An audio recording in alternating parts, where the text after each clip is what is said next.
Yeah.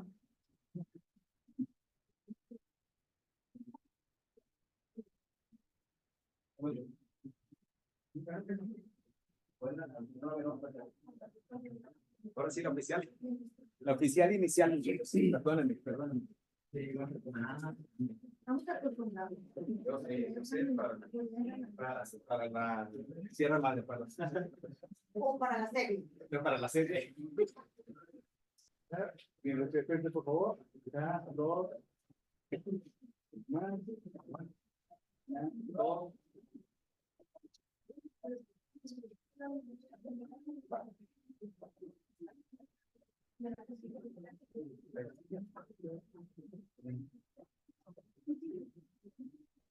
Gracias.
Buenos días.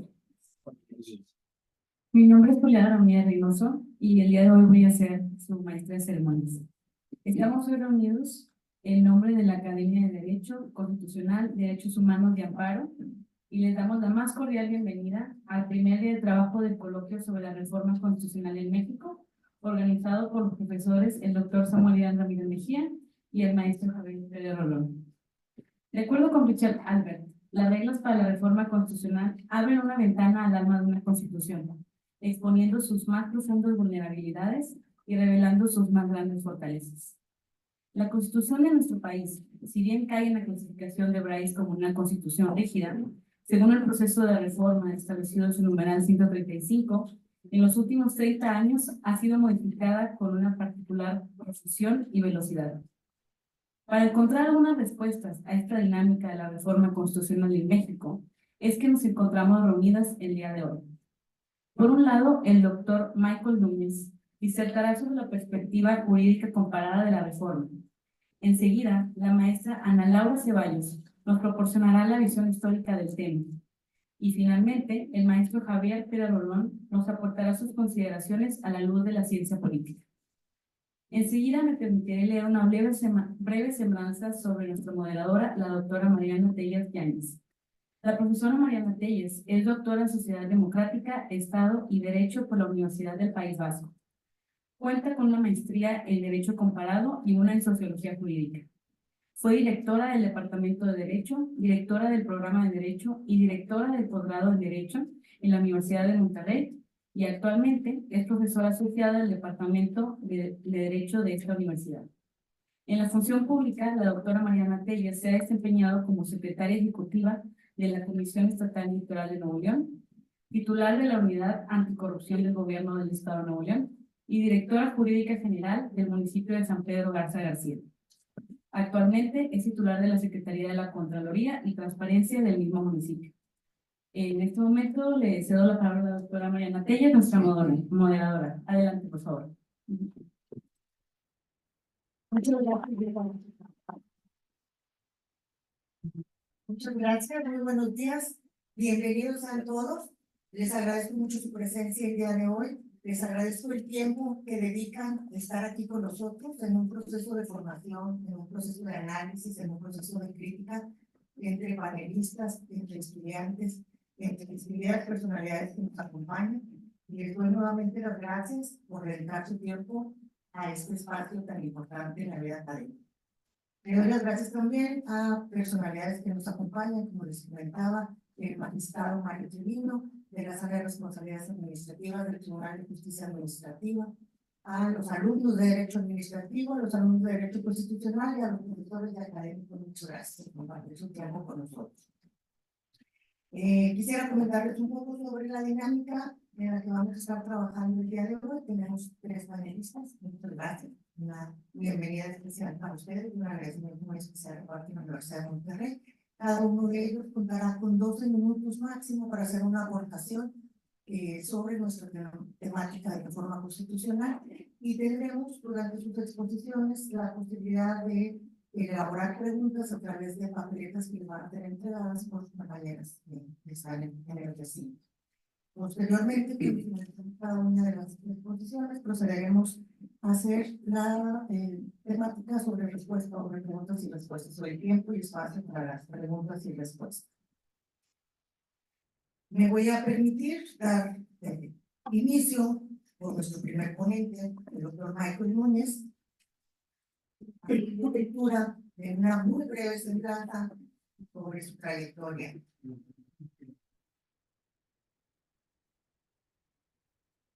El profesor Michael Gustavo Núñez Torres es doctor en Derecho Constitucional por la Universidad de Salamanca, España, y profesor e investigador de la Facultad de Derecho y Criminología de la Universidad Autónoma de Nuevo León. Pertenece al Sistema Nacional de Investigadores e Investigadoras del Consejo Nacional de Ciencia y Tecnología. Es miembro del Cuerpo Académico de Derecho Constitucional, miembro del Consejo Consultivo Latinoamericano, del Centro de Estudios sobre América Latina, del Departamento de Ciencia Política y Social de la Universidad de Bolonia. Además, forma parte del Comité de Acompañamiento para la Reforma Integral de la Constitución Política del Estado Libre y Soberano de Nuevo León, que tuvo lugar en marzo del año 2022. Actualmente es director general de Derechos Humanos y Análisis Normativo de la Vicefiscalía Jurídica de la Fiscalía General de Justicia del Estado de Nuevo León. Y anteriormente se desempeñó como director consultivo y de análisis jurídicos de la Procuraduría General de Justicia de nuestro Estado. Es autor también de varias, entre las más destacadas, varias obras, podemos mencionar las siguientes: Derechos Humanos, Seguridad Pública y Constitución. Justicia Constitucional, problemática en torno a la crisis del concepto de constitución. El debido proceso en el derecho constitucional procesal, a la luz de la jurisprudencia y precedentes nacionales e internacionales.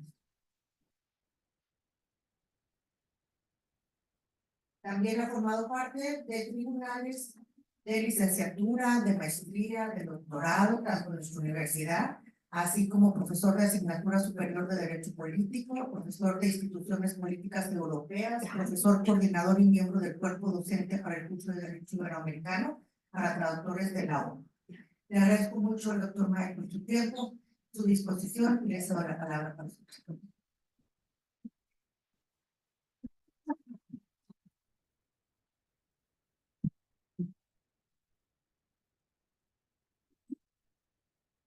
Buenos días, tengan todas y todos. Es un inmenso honor para mí estar en un panel con destacados colegas juristas que están aquí con nosotros. Reitero mi saludo y mi respeto. Un saludo a las autoridades de la universidad, pero también a la universidad, la maestra Mariana Pérez, Samuel, excelentes amigos de esta importantísima casa de estudios y de nuestra comunidad, pero usted se va a doctor Rafael Ibarra, un excelente jurista de nuestra academia de Adores. Y pues saludo también a los profesores muy apreciados, el magistrado del Madrid Trevino, toda su presencia, el profesor de Fiesta, el doctor Alonso Cavazos, todas y todos ustedes, que son los que le dan sentido al quehacer universitario, bienvenidos y qué bueno que estén participando en esta formación integral que suponen este tipo de eventos extracurriculares. Pues en 10 minutos, en 10 minutos más o menos, es difícil explicar toda esta problemática. Creo que normalmente este tipo de eventos tiene algo muy importante, es que nos llevemos las preguntas que hay que hacer. Sea repetido, que no estoy conmigo, pues sabe que repito mucho esto, que no es un plagio que estoy citando, que en biológica jurídica, establecida en Marta Rusa, decía un segundo que tiene las respuestas, punto en segundo, sabe hacer las preguntas. Las preguntas son importantísimas. En el tema de reforma constitucional hay muchas preguntas. Y las preguntas en este sentido no van a llevar a la teoría. Este es mi primer consejo para entender la problemática que implica la reforma constitucional, es ir a la teoría. No una teoría en forma dogmática, es decir, el primer libro que usted toma de teoría de la Constitución, que tomó la biblioteca y lo leyó, como cliente y estudia la respuesta. Usted tiene que ver si esa teoría responde a lo que es una teoría, una abstracción de situaciones que el hecho constitucional se resumen en patología y relaciones constitucionales, sobre todo relaciones constitucionales. ¿Cómo se relacionan las instituciones constitucionales? Ese es el primer consejo. Vamos a buscar qué es poder constituyente, qué es poder constituir. Luego el método. El método de derecho constitucional siempre ha sido un problema. Yo recomiendo, creo que es un tema que llegó para quedarse, y este panel tan distinguido, me refiero a mis colegas como un servidor, lo demuestra, se le habla también de politología. Yo creo que la interdisciplinariedad llegó para quedarse. No quiere decir que todos tengan que ser todólogos, pero sí tienen que tener la humildad de buscar en otras disciplinas y en aquellos que las cultivan, buscar ciertas respuestas que ayuden a comprender el concepto de estudio. En este caso, la reforma constitucional. Entonces, no se puede estudiar la reforma constitucional única y exclusivamente desde una narrativa de normas, de descripción, perdón, de normas, sino que debe usted acudir a elementos, en este caso la ciencia política, acudir a ella sin el mismo. Entonces, yo creo que también ese sería otro consejo. El método politológico nos ayuda mucho a comprender. Y el método comparado, pero de ese producto me dedico a la comparación. Entonces, el derecho público comparado les permite a ustedes darse un baño de relatividad. ¿Y por qué relatividad? Porque en la comparación del espacio y del tiempo permite que usted se dé cuenta que lo que pasa aquí no es lo que pasa en todo el mundo.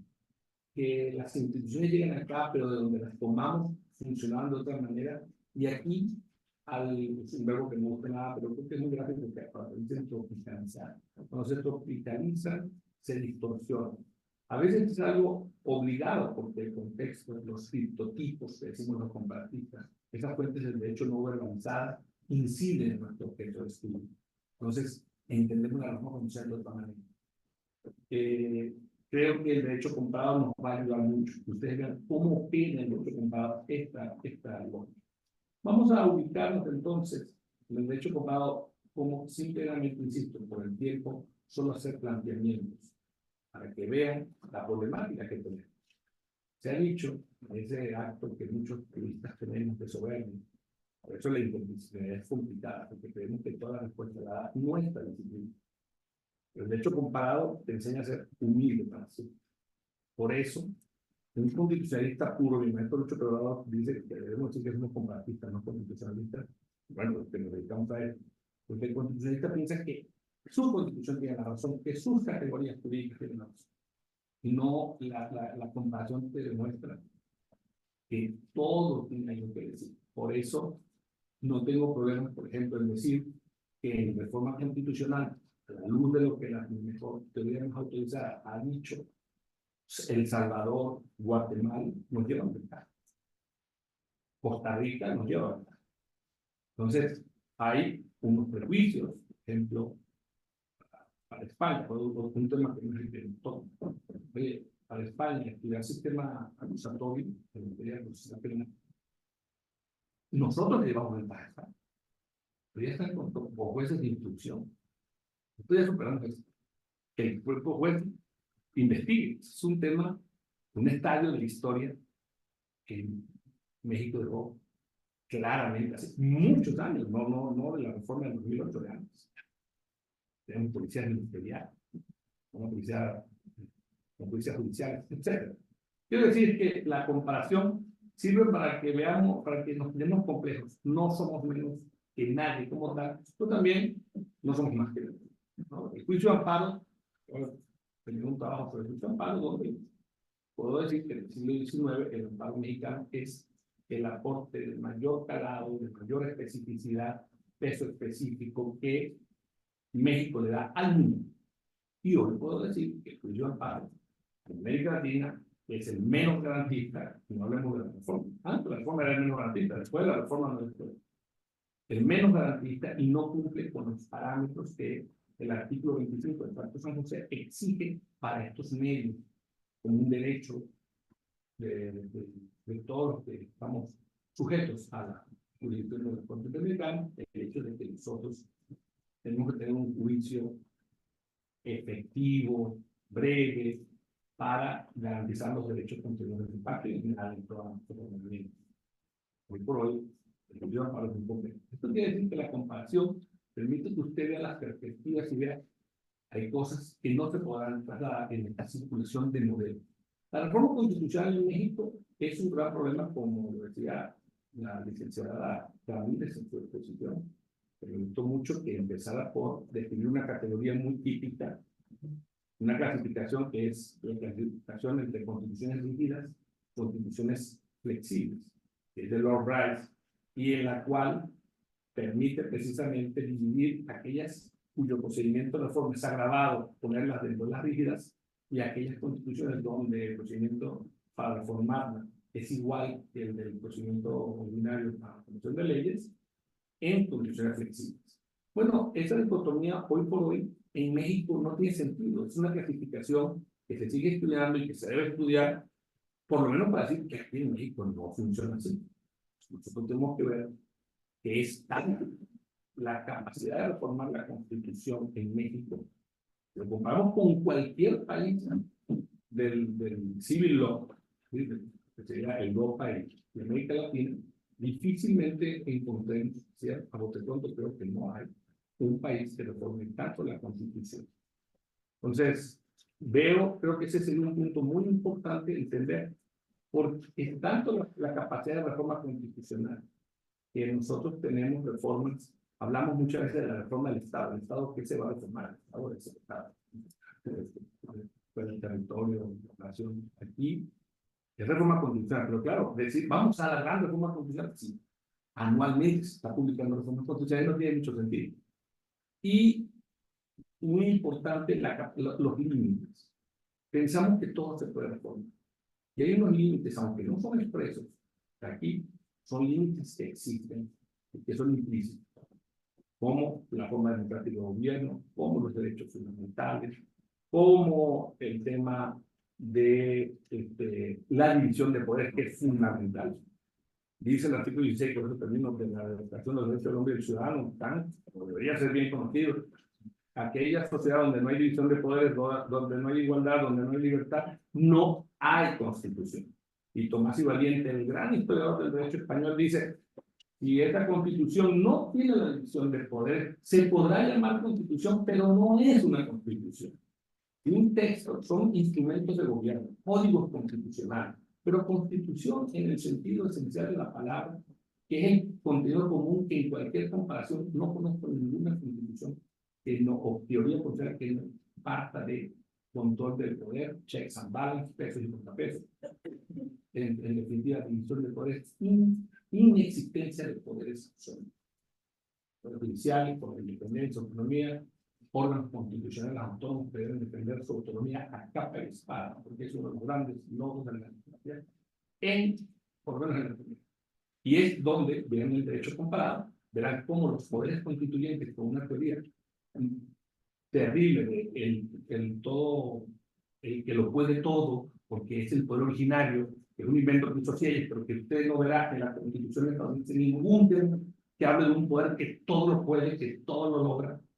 Entonces, eso se ha usado en América Latina en la final del siglo XX en Venezuela hasta nuestros días, para que con el pretexto de la reforma constitucional del poder constituyente se puedan eliminar los poderes divididos y tener un solo poder con la aplanadora de la mayoría, con consecuencias funestas para la democracia como para los países. Bueno, muchísimas gracias y disculpen habernos apretado, espero a ver por lo menos dejamos con la mayoría. Muchas gracias.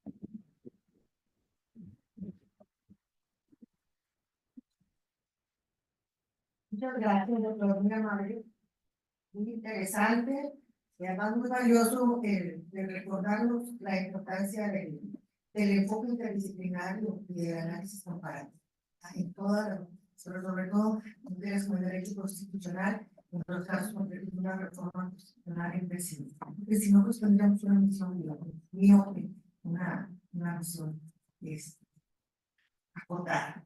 Y eso nos ampliaría, pero muchas gracias. A continuación, voy a ceder la palabra a nuestra segunda panelista, la maestra Ana Ceballos. Me voy a permitir leer brevemente un resumen de su semblanza. La maestra Ana Laura Ceballos Martínez es licenciada en Historia y Estudios de Humanidades por la Universidad Autónoma de Nuevo León y maestra en Historia Moderna y Contemporánea por el Instituto de Investigaciones Dr. José María Luis Mora.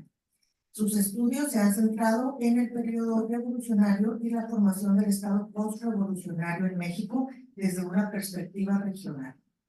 Sus investigaciones se enfocan en las relaciones, resistencias y renegociaciones que se tejen entre actores locales, regionales y el Estado mexicano. Asimismo, en sus trabajos se ha incluido la participación política de las mujeres para demostrar cómo el cuerpo femenino también fue partícipe fundamental de la revolución y de la construcción de nuestro Estado mexicano. Actualmente se desempeña como profesora de cátedra en la Universidad de Monterrey, así como coordinadora de acción cívica interuniversitaria en nuestra universidad. Le doy la bienvenida, maestra, muchas gracias. Y les doy la Perfecto, muchas gracias. Primero que nada, quiero agradecer al maestro Javier y al maestro Samuel por la invitación tan atenta de venir a hablar de la historia del siglo XX, que es lo que más me gusta, ¿verdad? Relacionado a las reformas constitucionales que se han llevado a cabo, ¿no? Y sobre todo desde la visión histórica. En ideas generales, simplemente lo que me gustaría mencionarles es que las reformas constitucionales, sobre todo, bueno, en general todas, pero las que voy a abordar brevemente aquí, son producto de un contexto tanto local, regional, como global, ¿no? Y responden a problemáticas muchas veces no resueltas, responden, por ejemplo, a momentos donde se empiezan a dar cuenta que la Constitución, sobre todo en sus primeros años, no está siendo aplicada correctamente en todas las áreas del país, ¿no? Ahora, las reformas constitucionales, algo interesante que tienen es que las reacciones que generan en la población son totalmente diversas, tanto va a haber negativas como positivas, y esto va a obligar a que se vuelvan en unos casos a reformar otra vez ese mismo artículo, como va a pasar con el tema del artículo 3, que es el relativo a la educación, ¿no? Entonces, teniendo estos dos parámetros en cuenta, ¿no? Es decir, que son producto de los contextos locales, regionales, pero también globales, que hoy explicamos, y entendiendo que son disruptivas y que provocan reacciones, voy a pasar a explicar, o más bien aterrizar estas ideas en artículos o reformas constitucionales muy particulares que además fueron muy importantes para entender cómo cambió la dinámica social y política de México, ¿no? Y bueno, que también son algunas reformas que he dado a lo que estudio recientemente, que es el tema de educación, género, historia política de México, pues me resulta mucho más sencillo explicarles, ¿no? Por un lado está, bueno, el artículo 3º de la Constitución, que saben que es el relativo a la educación, y en 1934 se reformó para pasar a llamarse educación socialista, ¿no? Imagínense en los años 30, donde el mundo estaba tan cambiante, era la efervescencia del socialismo soviético, pero a la vez la efervescencia de los nacionalismos en Europa, ¿no? que de una u otra forma aterrizaban también en México y había muchos grupos disidentes, muchos sindicatos, ¿no? Que también era la época de los sindicatos, tanto de derecha como de izquierda, ¿no? Había de los dos. Pues esto va a ocasionar reacciones tanto sindicatos y personas que apoyan al gobierno de Lázaro Cárdenas, que era el que estaba al frente, ¿no? Pero también va a provocar un montón de insatisfacción. ¿Y qué va a pasar a la larga? Que cuando termine el sexenio en 1940, pues el sexenio de Lázaro Cárdenas, contrario a lo que comúnmente conocemos, que pensamos que fue uno de los sexenios más tranquilos de México, en donde hubo un gran avance social, que sí en parte, pero va a terminar en medio de terribles conflictos, ¿no? Y gran parte de estos conflictos se van a deber a la educación socialista que se estipula en la Constitución o en esta reforma, ¿no? Que en realidad nunca fue aplicada completamente, había una falta de entendimiento de exactamente qué significaba la educación socialista, porque para Lázaro Cárdenas lo que significaba era enseñar a los niños a trabajar en cooperativas y no era necesariamente una aplicación directa de la Constitución de la Unión Soviética y cuestiones así, ¿verdad? Ideas de esta forma. Sin embargo, el hecho de que existiera este concepto dentro de la educación pues va a alterar mucho la población, ¿no?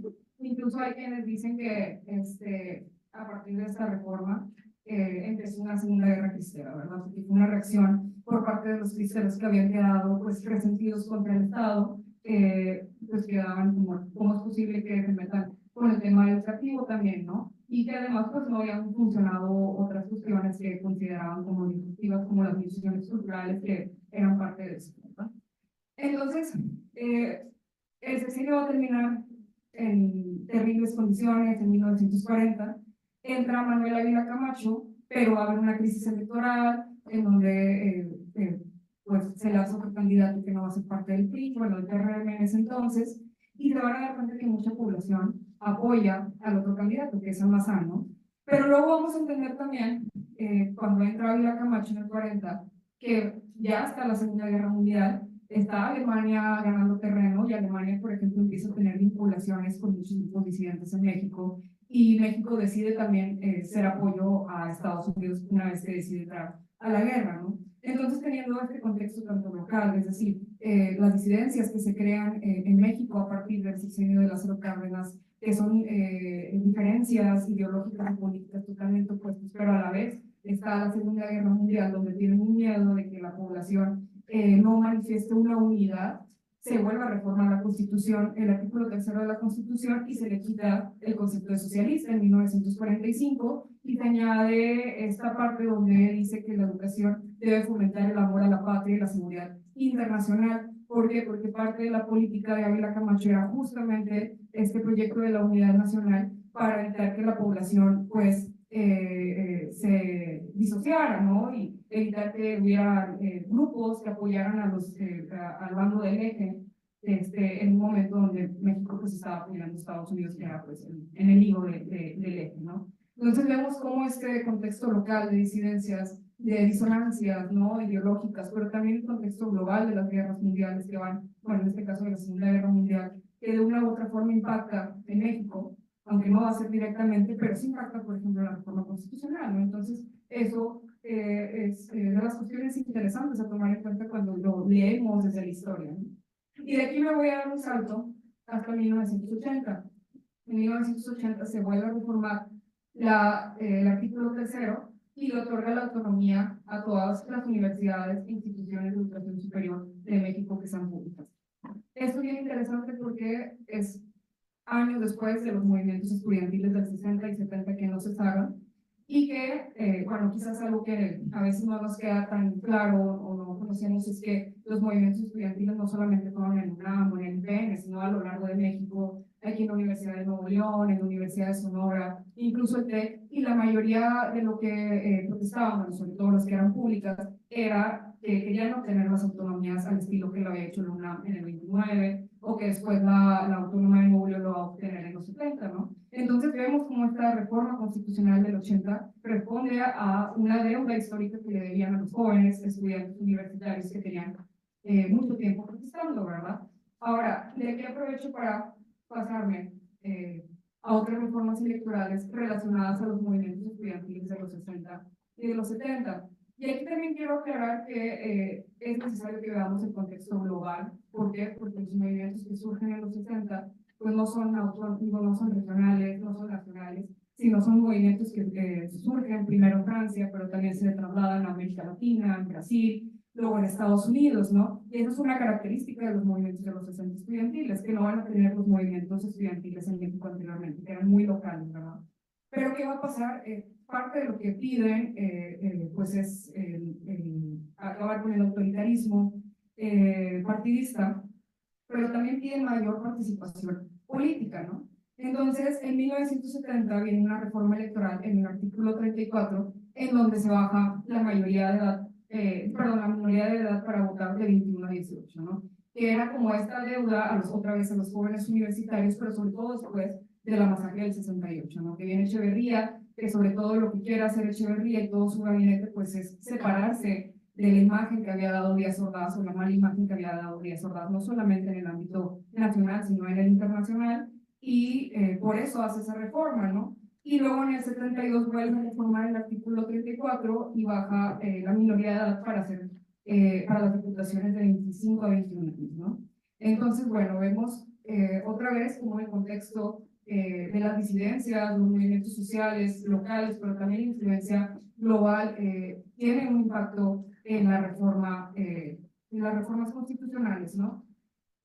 Ahora, por ejemplo, en el tema de género, que también, pues bueno, creo que ese es un tema particularmente interesante para muchos, muchas y para mí personalmente. Acuérdense que las mujeres que participaban en la revolución esperaban que la Constitución del 17 estipulara que podían votar y ser votadas, ¿no? Sin embargo, la Constitución del 17 lo relega, pero esto fortalece los grupos feministas en un momento donde también empiezan a fortalecerse a nivel internacional, ¿verdad?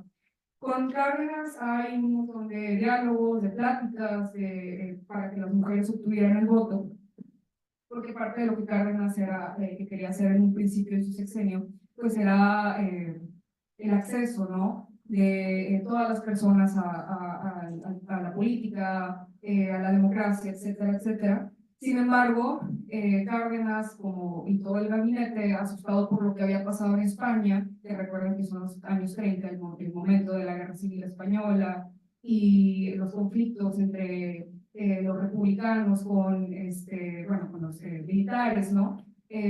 Piensan que si las mujeres obtienen el voto en los años 30, van a votar por la derecha católica, ¿no? Sobre todo en 1939, cuando se funda el PAN, del cual ahorita también hablaré brevemente, ¿no? Entonces, este contexto global, ¿no?, que sucede en España, pero también el auge otra vez de las derechas, de los fascismos en Europa, y que van teniendo una influencia muy fuerte en México, en América Latina, creando grupos como por ejemplo los Camisas Doradas y todo, dirigen, ¿no?, lo que buscaban las mujeres. Al final de cuentas, las mujeres no tienen el voto, pero no va a decir que ellas vayan a quitar el dedo del renglón, ¿no? Y van a seguir manifestándose, van a seguir creciendo los grupos feministas, las presiones internacionales también van a estar presentes, hasta que en 1947 se reforma el artículo 34 con Miguel Alemán y las mujeres obtienen el voto a nivel municipal, a votar y ser votadas. Y aquí es muy importante poner el punto del nivel municipal. ¿Por qué? Porque el PRI, el PRI recientemente, que se había refundado en estos años, había querido hacer una comparación a lo que había hecho el PAN en 1939, que en su plataforma política le daba una gran importancia a los municipios, ¿no? Entonces el PRI vuelve a ver el municipio como la institución o la entidad política más cercana a la población, y es por eso que primero reforman los municipios, ¿no? Ya después, muchos años, 6 años después, con la reforma de 53, con Ruiz Cortines, es cuando finalmente las mujeres obtienen el derecho a votar y ser votadas a nivel federal, ¿no? Lo cual, eso va a cambiar bastante la participación política de las mujeres y va a dar pie a la a la segunda ola del feminismo, ¿no? Y la segunda ola del feminismo va después lograr, que parece que también la segunda ola pues incide en el contexto internacional, no era la única en México que estaba sucediendo, que se reforma el artículo 4 y que se declara una igualdad jurídica o una igualdad ante la ley entre hombres y mujeres, ¿no? Lo cual pues era una deuda que ellas también veían en la Constitución. Bueno, Ahora, me queda poco, pero aquí hablé, digo, en general agregué otras reformas en lo que se acaba el tiempo. Y una de otras reformas importantes que también es producto de los movimientos sociales y de las disidencias políticas de los 60 y 70 es la electoral del 77, ¿no? Lo cual estipulaba una apertura política. Y es interesante porque justamente hay un historiador que se llama Ariel Rodríguez Uri que dice de haberla hecho Echeverría en su sexenio, que Echeverría estuvo del 70 al 76, toda la guerra sucia característica de ese sexenio quizás hubiera reducido en una mínima parte, ¿no? Porque lo que buscaba la mayoría de las personas que protestaban y que fueron encarceladas, violentadas, desaparecidas por el Estado, era esa apertura política y mayor participación de otros partidos que no por el mismo, ¿no? Entonces, él menciona que justamente fue a través de esta reforma cuando la disidencia realmente bajó un poco, ¿no? Y en fin, creo que hay muchísimas otras reformas importantes como la Ley Federal del Trabajo, ¿no? Que justamente esa busca fortalecer el Ejecutivo y hacerlo mediador, ¿no? Entre el patrón, el obrero, y bueno, eso explica bastante la historia del siglo XX, la reforma del artículo 27, lo cual también explica muchas incidencias, sobre todo en los años 90, ¿no? Cuando viene la famosa reforma neoliberal de Salinas. Pero, bueno, en esta breve participación lo que buscaba era que vieran, ¿no? Cómo justamente los contextos nacionales, locales, los globales, ¿no? Inciden en las reformas y no siempre son bien recibidas. Y causan también reacciones adversas y en otros casos pues causan también reacciones aceptables, ¿no?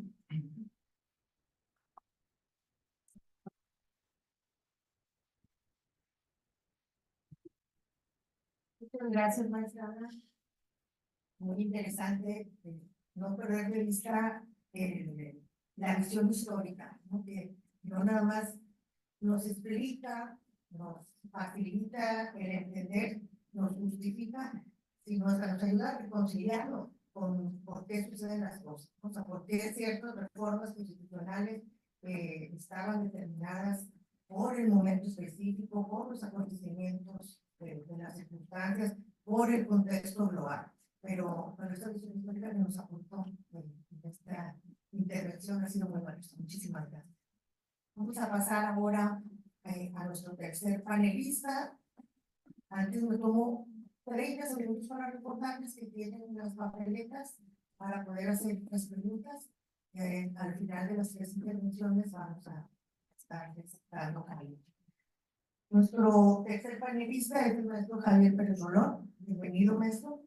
Profesor de la Facultad de Derecho y Ciencias Sociales de la Universidad de Monterrey. Es maestro en Ciencia Política por el Centro de Estudios Internacionales del Colegio de México. Cuenta con estudios en la Escuela de Asuntos Internacionales del Instituto de Estudios Políticos de París. Estudió la licenciatura en Derecho en la Universidad de las Américas en Puebla.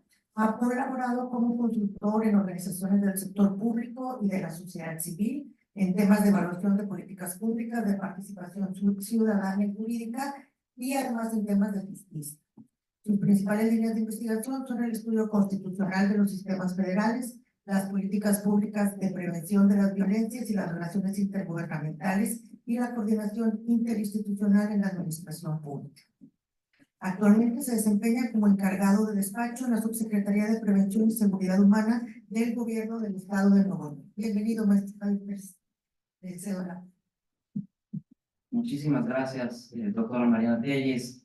Para mí es un gran honor, un placer estar este día con todas y todos ustedes, especialmente con mis estimables colegas, doctor Michael, maestra Ana Laura, doctora Mariana, y aquí también con algunos colegas y profesores de la facultad, el magistrado Treviño, el doctor Ferman, el doctor Cavazos, y desde luego agradecerle al doctor Samuel Ramírez por la coorganización de este evento, pero realmente la iniciativa siempre ha sido de él, que es además presidente de la Academia de Derecho Constitucional aquí en la universidad.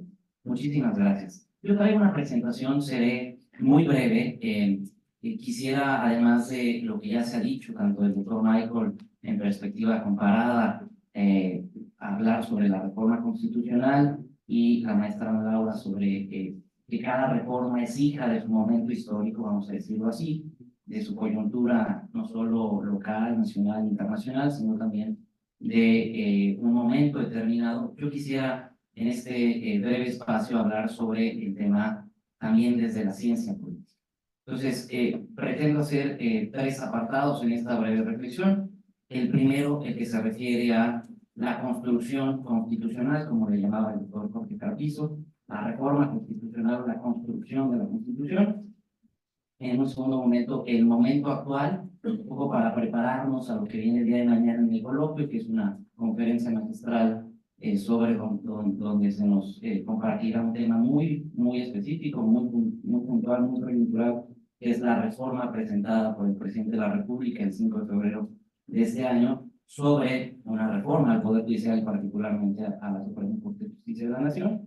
Y como un tercer momento, unas reflexiones finales, aprovechando que hay algunos de derecho constitucional, de amparo y de derechos humanos, breves reflexiones finales del momento que está viviendo el constitucionalismo mexicano y, creo yo, el constitucionalismo latinoamericano, que ahí donde el doctor Michael también no solo es un experto, sino además nos ha dado ya en 10 minutos una cátedra de derecho comparado.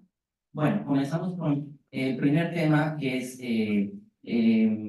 la construcción de la Constitución. 1917, la Constitución vista como norma, es una clasificación que hace Manuel García Pelayo, uno de los grandes constitucionalistas que aprendemos no solo en la academia, sino también en el tema práctico, pues fue presidente del Tribunal Constitucional Español, fue el primer presidente del Tribunal Constitucional Español. Y García Pelayo hablaba de la Constitución a partir de su naturaleza. La Constitución puede ser 4 cosas. Es una norma fundamental, es la ley suprema, es la base de todo el andamiaje jurídico de un país. Es además un documento político que se origina por una coyuntura política, por acuerdos políticos entre fracciones distintas y que viene como resultado de, y esto lo decía también Diego Valadez, de los vencedores, ¿no? Van a plasmar ahí un apartado, vamos a decir, ideológico o un instrumento político. Pero además la Constitución es un instrumento de control. Cuando hablamos de Estado de Derecho, que es uno de los términos que más usamos en la academia, en el sector social y en el sector público, pues hablamos de la adhesión que tienen las personas hacia la legalidad, hacia las leyes y en primera instancia hacia la Constitución. Y además la Constitución es un sistema material de valores. Esto también lo decía el maestro Héctor Félix Zamudio. La Constitución va a tener mucho de los valores de una generación en específico, del constituyente original, pero también de lo que se ha llamado el poder, no sé si constituyente permanente o constituido. Ese ya es también un debate ahí sobre los legisladores actuales que van a ir plasmando en la reforma su sistema de valores, ¿no? Los valores que tienen en ese momento determinado.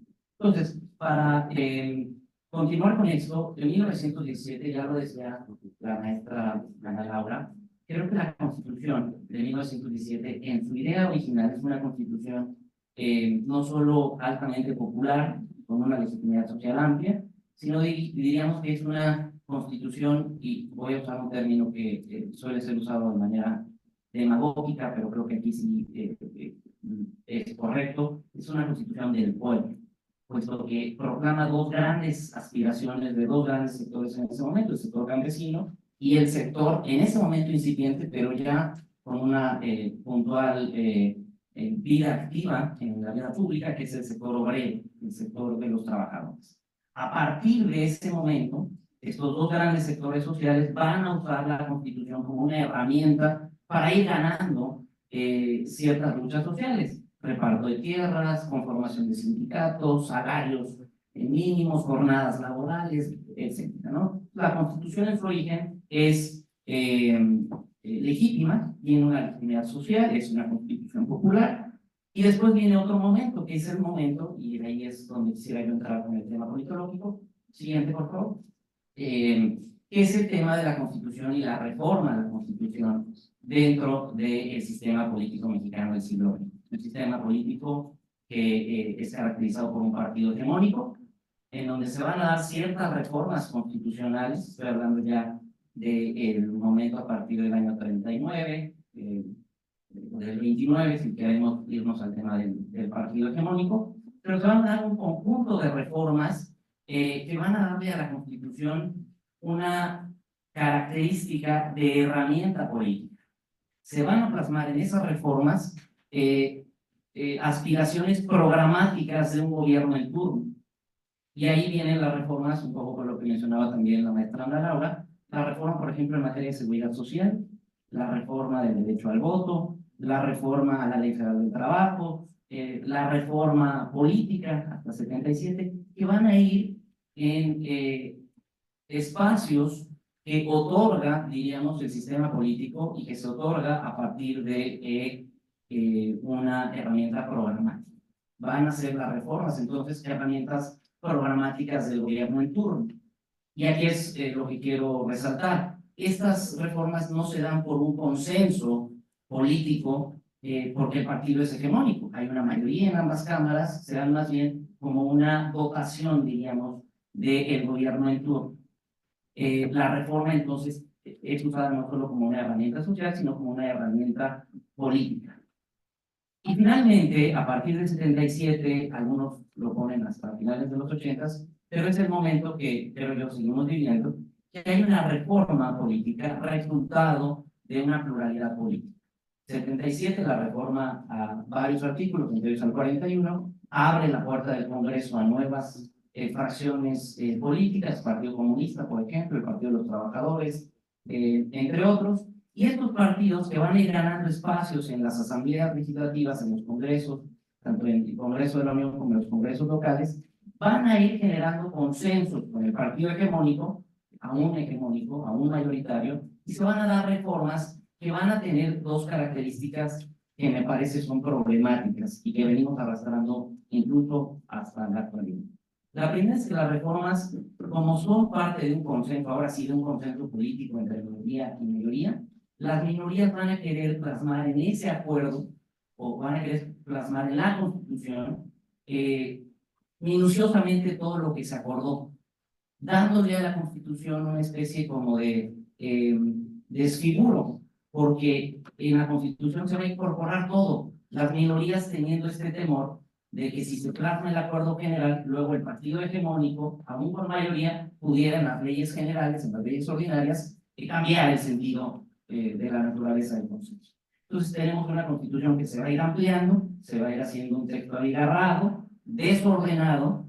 Esto quiero dejarlo y quiero subrayarlo para los alumnos que están estudiando el apartado constitucional a partir de sus partes. Tenemos reformas que van en un sentido distinto del título y del capítulo que los debería contener. Por ejemplo, la reforma que crea la Comisión Nacional de Derechos Humanos, ahorita que hablábamos de la CNDH, está en el título, en el capítulo del Poder Judicial.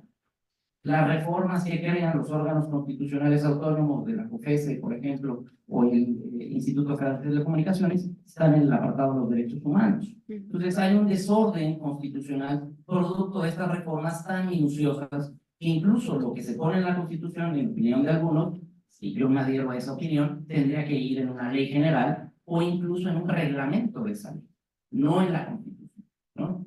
Ese es el momento en el que llegamos. En los últimos 30 años ha habido un ritmo de la reforma constitucional que se ha acelerado, producto, primero, de una transición a la democracia, de una apertura política, de la aparición de más fuerzas electorales, de más fuerzas políticas, y la Constitución ya no es solo una herramienta política, sino ya es también un tema de instrumentos de los partidos, de las fracciones partidistas en cada una de las asambleas. Y así es a donde llegamos el día de hoy con este ritmo de la reforma. Como lo decía la ministra Piña en el discurso de hace un año, a propósito del 106 aniversario, decía, la Constitución tiene 106 años haciéndose. Es decir, hay una reforma permanente, pero ¿qué calidad? Y con esto quiero terminar estas reflexiones. ¿Qué calidad se ha dado a partir de esas reformas? Han sido reformas que realmente han avanzado en lo que las constituciones tienen. Las constituciones, y esto bien lo señaló el doctor Michael, tienen dos grandes objetivos. Limitar el poder político. La Constitución es un dique que va a limitar el poder, va a dar pesos y contrapesos, va a dividir al poder, pero además la Constitución va a reconocer derechos y a otorgar garantías para el ejercicio de esos derechos. Son las dos grandes funciones. ¿Qué calidad hemos tenido en las reformas de los últimos años para eso?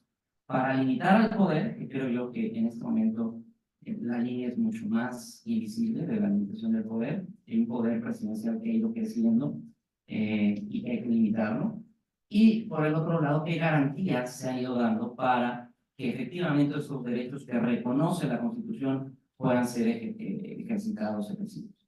Y finalmente, ya como un último punto, el tema de la Constitución y la democracia que ha preocupado no solo al derecho, sino también a la ciencia política.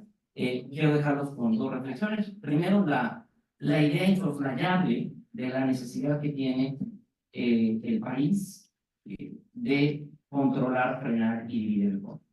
Para eso nos ayudan las constituciones. Para eso están las constituciones. Para que sean documentos normativos vivos que controlen, que frenen y que dividan el poder. Lo decía bien también el doctor Michael con la reforma del Estado. Yo creo que eso se ha confundido con la reforma política. El Estado sigue siendo el mismo y sigue teniendo los grandes objetivos desde por lo menos el siglo XVIII, siglo XIX, el paso a un Estado moderno, ¿no? Y finalmente, ya en la última reflexión, la última, el tema de superar esto de la fantasía constitucional. Creemos y tenemos generaciones de legisladores que creen que si algo se tiene que reformar, para que sea aplicable hay que llevarlo a la Constitución. Se ha ido creando esta fantasía constitucional, y tomo esta frase también de Diego Valadez, de que si se sube a la Constitución, entonces es más fácil aplicarse, es más fácil que sea ejercido ese derecho o esa reforma. La evidencia, la experiencia nos ha dicho que no es así. No todo tiene que estar en la Constitución, no todo debería estar en la Constitución. La Constitución es un documento normativo en el cual, como bien lo decía también el doctor Michael, hay principios que no se pueden modificar. Digamos, el texto fundacional de un sistema normativo, de un sistema político, y ahí encuentra la legitimidad social. Creo que con esto lo dejaría hasta aquí. Insisto, mañana con la conferencia y con las preguntas que seguramente surjan ahorita, hablaremos más de este problema de la democracia y la Constitución. Muchísimas gracias.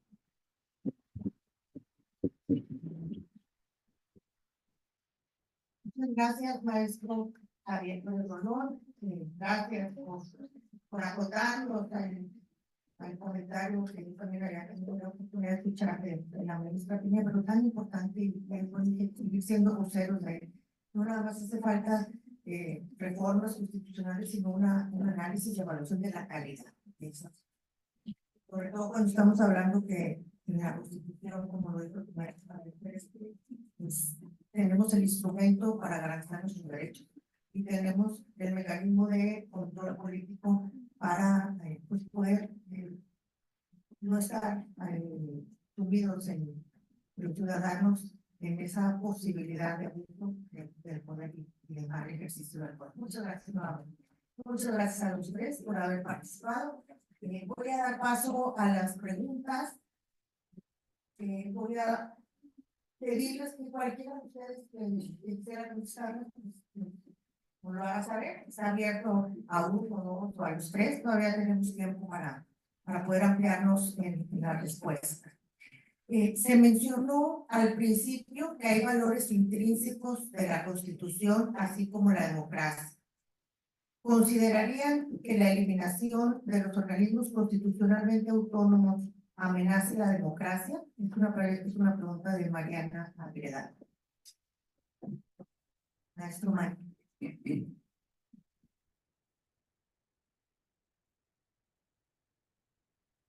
Bueno, en primer lugar, si la Constitución tiene unos principios, digamos, el constitucionalismo.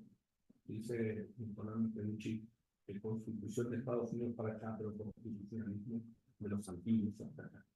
Entonces, va a variar, por ejemplo, la Constitución de los antiguos, la Constitución medieval, o la Constitución liberal del siglo XIX, o la Constitución democrática del siglo XX. Digamos que en el siglo XX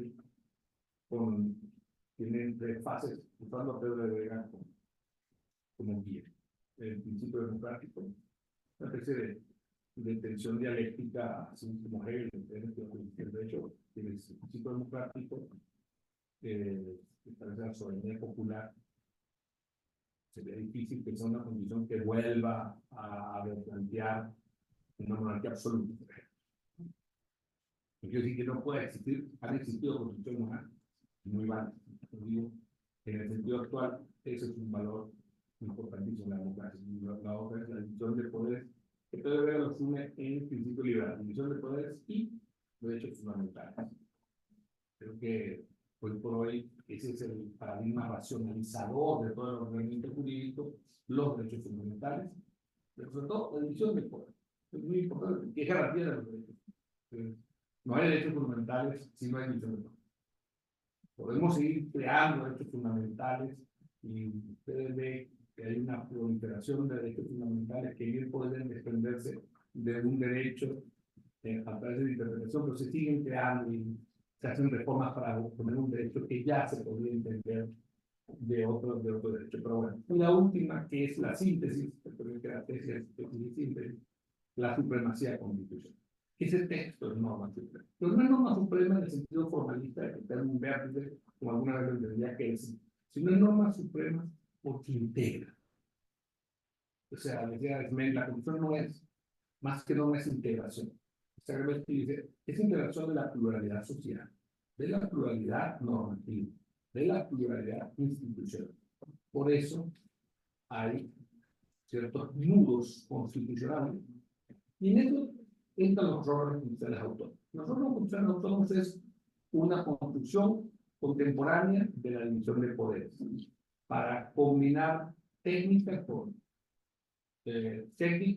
con valores de autonomía y división de poderes. No todos los órganos constitucionales autónomos per se son obligados en una democracia constitucional.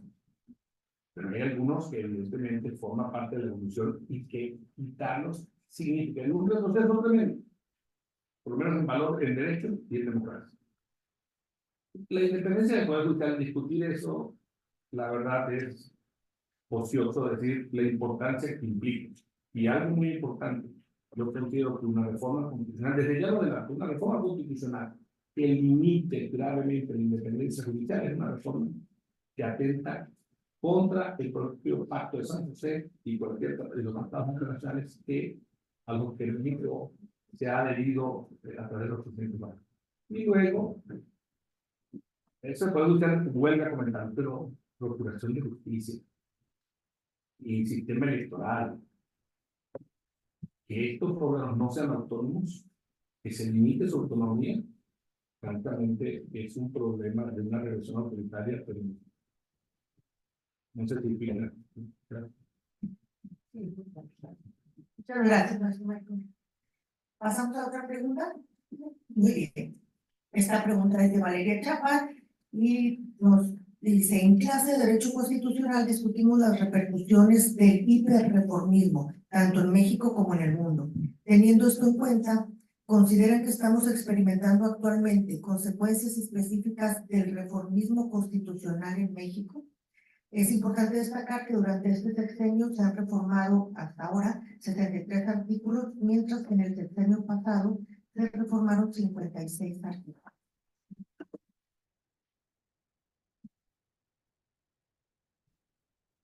Sí, si me permiten, colegas, bueno, yo creo que lo llevaría yo a esto último que comenté, el reformismo o el hiperreformismo, la reforma permanente o los cambios que se han dado en los últimos 30, 35 años, han llevado a que sea un texto cada vez más desordenado, que sea un texto cada vez más extenso, y la extensión no es el problema per se, pero es que es un texto que en extenso incluso se ha vuelto contradictorio en su contenido.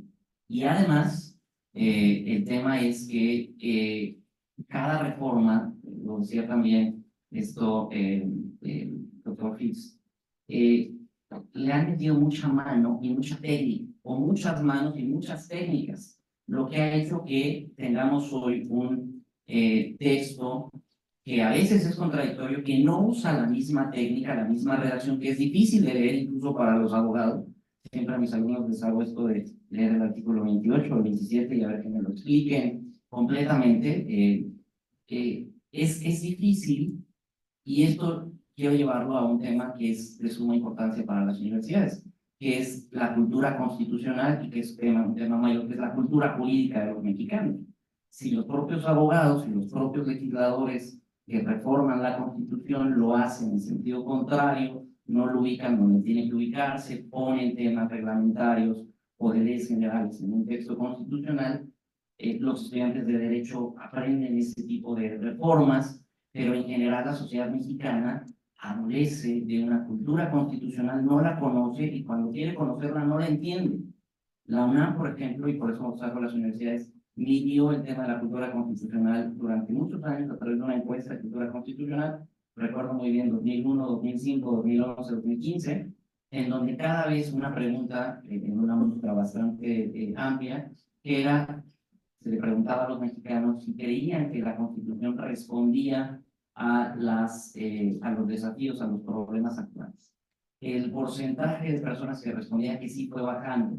Recuerdo bien, en 2005 era 46% decía que sí, en 2015, el momento más bajo, el 21% decían que sí. O sea, cada vez más personas pensaban que la Constitución no responde a los problemas o a la realidad que viven esas personas. Entonces, el desconocimiento que lleva a su vez a una falta de cultura jurídica y que es un problema para el Estado de Derecho, me parece que también es una consecuencia de esta reforma que ha sido desordenada y que ha sido en demasía tratando este fetichismo constitucional o esta fantasía de todo llevarlo a la Constitución es mejor porque va a ser más aplicado, cosa que no es cierto. Así, aquí lo traigo. Muchas gracias, maestro. Maestra Ana, nuestro estudiante Yair Velasco le pregunta, ¿del concepto de la educación socialista surge el concepto del requisito del servicio social?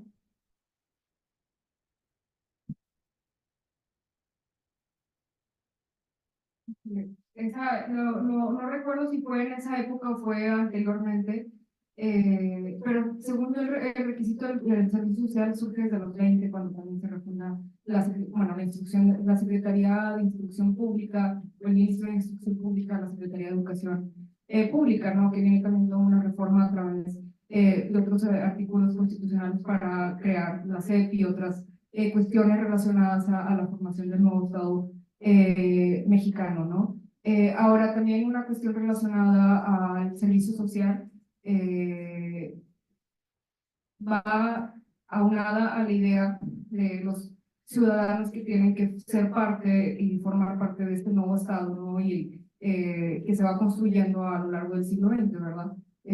Pero la educación socialista no recuerdo exactamente si también había una reforma o hizo una reforma relacionada a esto. Esto más que nada, como les mencionaba anteriormente, pues fue sobre cómo se iba a enseñar en las escuelas primarias, pero sobre todo en las escuelas rurales, que también pues es un año, o más bien una reforma enfocada justamente a agrandar la educación hacia otras zonas que no fueran urbanas, ¿no? Porque pues justamente con Cárdenas lo que buscaba pues era integrar la educación rural a el sistema educativo y al sistema nacional.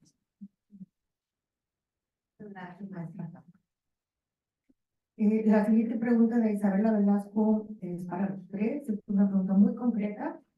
¿Se consideran que es correcto el proceso que se lleva a cabo para reformar la Constitución en México? Y si no, es también. Empezamos.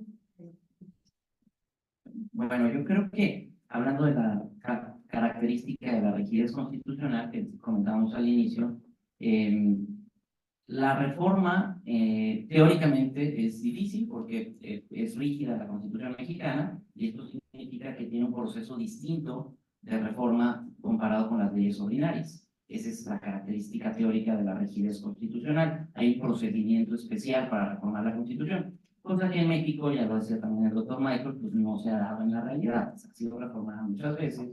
La rigidez teóricamente estaría puesta en duda para el caso mexicano. Yo creo que más allá del proceso de reforma que exige mayoría calificada y la mayoría de las legislaturas locales, creo que habría que poner mucho énfasis en el debate que se da para cada reforma, en esto que se ha llamado Parlamento abierto o Estado abierto, que se escuchen todas las voces, especialmente no solo de las mayorías, sino también de las minorías, de las universidades, de las organizaciones de sociedad civil, del sector privado, y al final la Constitución es un documento que rige para todos y que establece los valores de una sociedad en específico. Yo creo que la reforma constitucional tendría que ser mucho más debatida de lo que es ahora, que hemos visto en los últimos años, no solo en este sexenio, es lo que llamamos el fast track, en el que se reforma un día y al día siguiente es increíble que hay 12 o 13 legislaturas locales que han votado en el mismo sentido. Entonces no hay debate en realidad para esa reforma. Y recuerdo muy bien la reforma al artículo 19, entre otros, justo antes de que terminara el presidente Peña Nieto, octubre del 2018, ya con presidente electo, y bueno, las legislaturas locales eran increíbles, se pelearon a ver cuál era la primera legislatura en aprobar la reforma que ya había hecho el nuevo Congreso, que entró en septiembre del 2018. La primera fue Quintana Roo. Creo que a las 13 horas después de que el Congreso había aprobado la reforma al artículo 19. O sea, no hay debate, ese es el asunto. No hay y además no solo no hay debate, sino que no es transparente, no es abierto a todas y todos. Hasta ahí, Javier. Bueno, muchas gracias. Coincido con el maestro Javier, sobre todo entendiendo en el sentido de que no se analiza a profundidad las problemáticas a veces que incluso son estructurales, ¿no? Es decir, que son problemáticas que vienen de mucho tiempo atrás, que necesitan de cierta manera hacerse reformas y sobre todo pues necesitan estudios amplios que no, pues, como mencionan, deben suceder en unas cuantas horas, ¿no? O en un cuanto tiempo. Entonces, creo que sí, el reformismo que se ha visto ahorita, bueno, yo ahorita no me acuerdo cuántas últimas reformas han hecho desde los 107 años de la Constitución, pero cuando leí hace unos años, creo que para el 2013, 2014, iban como 600, ¿no? Reformas, una cosa así. Que yo sé que muchas en realidad han sido interesantes y sobre todo pues han aperturado la inclusión de otros grupos sociales, ¿no? En las dinámicas políticas, en las elecciones, lo que sea, pero bueno, coincido de la misma forma. Yo también coincido que hay una reforma tremenda de la Constitución que atenta contra el principio de supremacía constitucional, porque pierde la relevancia. Le doy me tocaba a mí hacer el derecho comparado. Fíjense, cuando en 2004, cuando el segundo tratado de Roma, tratado mediante el cual se crea una constitución para Europa, se estableció un referéndum para llegar para aprobar la que sería la constitución de Europa. Y si ustedes analizan en las universidades, nos tocó analizar esas reformas que realmente eran un gran avance desde el punto de vista de la claridad que estaba diciendo el doctor Pedro, ¿no? De decir, oye, el tratado, o sea, el derecho comunitario está derramado en distintos textos, porque cada tratado deroga parte del anterior, pero mantiene vigentes otras normas. Entonces, desde los tratados de hierro, de la energía, hasta pasando por Amsterdam, Niza, etcétera, vamos a juntar todo esto en una especie de codificación en un solo texto. Entonces, se llegó al referéndum, el europeo votó, bueno, en España votaron a favor, pero en Francia votaron en contra. Y un humorista decía, oye, porque español decía, ¿por qué votaron los franceses en contra? Yo creo que yo sí la vi. Entonces, hay ese tema de que no nos interesa a lo mejor el tema constitucional. No hay ese sentimiento que vamos a llamar sentimiento constitucional. Porque si ustedes me preguntan, como de hecho lo hicieron, el procedimiento de México es un procedimiento agravado. Hay procedimientos desde el punto de vista formal mucho más ágil. El procedimiento mexicano es muy agravado. Sin embargo, usted lo que está diciendo, creo que es un tema que no deben contestar los politólogos y también debe contestar la propia sociedad civil, la llamada sociedad civil o comunidad política, en los clásicos, deberían contestar ese tema, es decir, ¿por qué una reforma como el 19 constitucional que toca un tema tan delicado como la prisión preventiva oficiosa, de dónde se salió, de dónde salió ese monstruo? Oye, ¿cómo se aprobó tan rápido? ¿Por qué nadie lo discute? Esto tenemos que preguntarnos como estudiantes de derecho, aquí, estudiantes de derecho y puros estudiantes de derecho. ¿Qué pasa? No hay una preocupación de esa reforma. Yo creo que la pregunta no es para los juristas. El procedimiento creo que poco se podría cambiar. Bueno, oye, están los estados, en un estado federal le están dando a los estados ese tema. ¿Qué dijeron nuestros representantes cuando se aprobó una reforma en la Ciudad de México? En un tema delicado como dijeron que son preventivos por decir algo, un tema debe estar esperándose en cada estado para decir que vengan para acá para discutir eso, porque a ver cómo lo vamos a ver en el estado de Nuevo León, cómo lo vamos a ver en el estado de Chiapas, etc. Creo que ese es el punto neurálgico, cómo se ve la reforma. En España ha habido, si no me equivoco, al sol de hoy, desde el 78, si no me equivoco, a lo sumo 3 reformas. Y muy puntuales. Ahorita tienen un desastre con el tema político-territorial. Y pasan al otro extremo. No pueden reformar la Constitución porque es un tema muy delicado, porque tocar la Constitución, el presidente Chávez era de infausta memoria para un servidor, pero era un líder, muy carismático y todo. Ganaba todas las elecciones. La única que perdió fue cuando dijo que ponía un referéndum para reformar la Constitución, porque la gente dice, no, ya va, un momento, aunque no sepa qué es la Constitución, ¿me vas a tocar la Constitución? No, ya va, oye, no, perdió, fue la única la reforma constitucional, la única que la gente dijo, no. Y nosotros, ¿saben ustedes? Tengo un minuto digo, ¿saben? Nosotros tenemos una Constitución que se aprobó en octubre, me animal que sea reforma integral, que sea reforma. Tenemos esa reforma, y hay 3 decretos que reforman la Constitución. ¿Lo conocen los estudiantes de derecho? Si saben que hay 3 decretos, levanta la mano el que sepa. Que hay 3 decretos que no son publicados, pero son de constitucional. No es un tema que le interesa a los políticos. Entonces, no estoy tan de acuerdo con mi querida colega en todo, pero aparte de que, sí, a la sociedad cuando hay una reforma constitucional no nos importa. Me importa a mí porque me entretengo, eso vivo. Pero no le importa el tema constitucional. Disculpen que lo digo.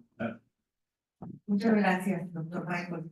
Vamos a pasar a la última pregunta por cuestiones de tiempo. Yo me comprometo a hacerles llegar el resto de las preguntas del auditorio a mis colegas y también los invito a ustedes a acercarse a ellos al final si quisiera una respuesta directa. Vamos a contar un poco más extraordinaria de manera personal. Fernando, la pregunta, ¿qué garantías tiene la Constitución para que las reformas no sean ideales políticos de unos pocos? Evitar que se hagan modificaciones para un solo sexenio y que realmente tengan trascendencia. No, pues, las garantías es, ahora la Constitución, me parece un poco, no quiero decir revolucionar, una tendencia distinta a la idea de que la Constitución es solamente ese texto. La Constitución habla de un orden constitucional, lo que llamaban los franceses bloque de constitucionalidad. Y esto implica que una reforma de la Constitución, en virtud de muchos principios, entre ellos de la progresividad de los derechos humanos, implica ver que dicen otros nudos constitucionales que están integrados a esa Constitución. Es como dijo alguien que el derecho internacional tumbó al derecho constitucional. No, el derecho internacional tiene relevancia porque el primero constitucional se la dio. Entonces integra todo el ordenamiento. Entonces, para atacar una independencia judicial, por ejemplo, van a tener que atender lo que dice el 25 del Pacto de San José, o lo que dicen nuestros estados. Nosotros tenemos un constitucionalismo local que los mismos reivindicamos, menudo federalismo. Si no reivindicamos nuestros textos locales, cuando nos graduamos de abogados, sorpresa, hay constituciones locales. Sí, sorpresa, hay leyes constitucionales, pero yo no, ley reglamentaria, ley general, ley local, y la ley constitucional, no hay leyes constitucionales. ¿Qué estoy haciendo? Entonces, la mayor garantía es el estudio profundo, en los primeros las universidades y después la comunidad política en general. Estudiar y defender el texto frente a cosas. Esa es mi opinión. Yo nada más decir, además de esto, del estudio de la Constitución y del orden constitucional, pues los tres mecanismos tradicionales que tenemos para defender la Constitución: acciones y controversias, acciones de inconstitucionalidad y controversias constitucionales, aunque son cerrados porque no los podemos iniciar nosotros, sino un número de actores en específico, pues es un mecanismo que está en la Constitución para defender lo que dice la Constitución, y el que sigue siendo hoy el único mecanismo que tenemos los ciudadanos es el juicio de amparo, ¿no? Con todo lo que sabemos, con todas las reformas al amparo y lo que viene en la reforma planteada, pero sigue siendo también el mecanismo para defender lo que dice la Constitución, ¿no? Es el medio más eficaz contra la arbitrariedad, contra el abuso del poder. Aquí lo tengo. Muchas gracias. Bueno, pues se nos ha agotado el tiempo. Yo nuevamente en nombre de la Universidad de Monterrey quisiera agradecer a nuestros panelistas su tiempo, su aportación, a todos los que nos acompañaron el día de hoy. Un agradecimiento muy concreto a la Academia de Derechos Humanos y Constitucional por la iniciativa de realizar estos ejercicios. Recordarles que mañana continuamos con una segunda parte importante, que es una conferencia específica sobre el tema, ya con la información que tenemos el día de hoy, doctora. Muchas gracias a todos.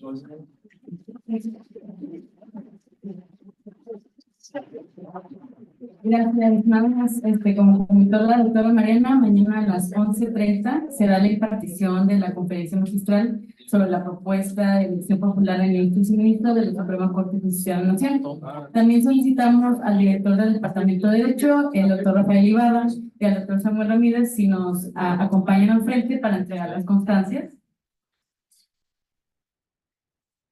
Al doctor Michael Núñez, a la maestra Ana Laura Ceballos.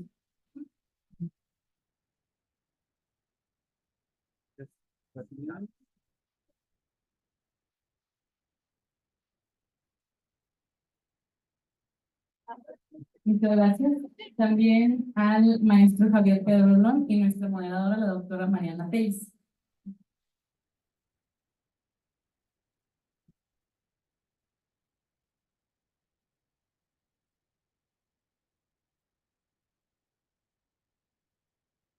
Agradecemos su atención a todos los asistentes, ya sea de manera física, que nos acompañaron en línea también, autoridades aquí que estaban presentes, al diputado, también en línea, y les mencionamos que pues mañana nos esperamos para terminar el primer coloquio de la reforma constitucional en México.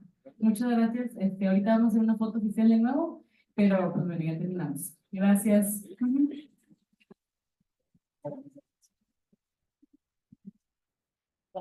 Gracias.